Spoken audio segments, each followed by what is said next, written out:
शहरातील बहुतांश petrol pump बंद, कंपन्यांकडून कमी पुरवठा, पंपांसमोर रांगा. जिल्ह्यातील पेट्रोल पंपांची परिस्थिती गुरुवारी जैसे थे राहिली. जिल्ह्यातील 256 पैकी जवळपास 60% पेट्रोल पंप बंद राहिले. सांगली शहरातील केवळ 3-4 पंप दिवसभर सुरू होते आणि या ठिकाणी वाहनधारकांनी मोठी गर्दी केली. मागणी नोंदवूनही 4 दिवसांपासून पुरवठा झाला नसल्याची माहिती पेट्रोल पंप चालकांनी दिली.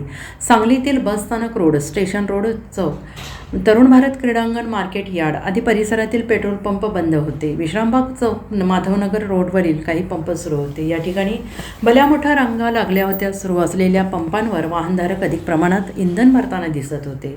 सांगली जिल्ह्यात 21 मे रोजी पेट्रोलचा 2515 किलोलिटर, डिझेल 2870 किलोलिटर, LPGचा 1264.2 टन साठा शिल्लक असून 96.6 टन LPG येण्याच्या मार्गावर असल्याची माहिती पुरवठा अधिकारी आशिष फुलके यांनी दिली. जिल्ह्यात पेट्रोलचा IOCL कंपनीचा 1305 किलोलिटर, BPCLचा 690 किलोलिटर आणि HPCLचा 520 किलोलिटर असा एकूण 2515 किलोलिटर साठा शिल्लक आहे. डिझेलचा IOCL कंपनीचा 1420 किलोलिटर, BPCLचा 810 किलोलिटर, HPCLचा 640 किलोलिटर असा एकूण 2870 किलोलिटर साठा शिल्लक आहे. तर LPGचा HPCL कंपनीचा 10,096 टन, IOCLचा 55 टन आणि BPCLचा 113.2 टन असा एकूण 1264.2 टन साठा शिल्लक असून BPCLचा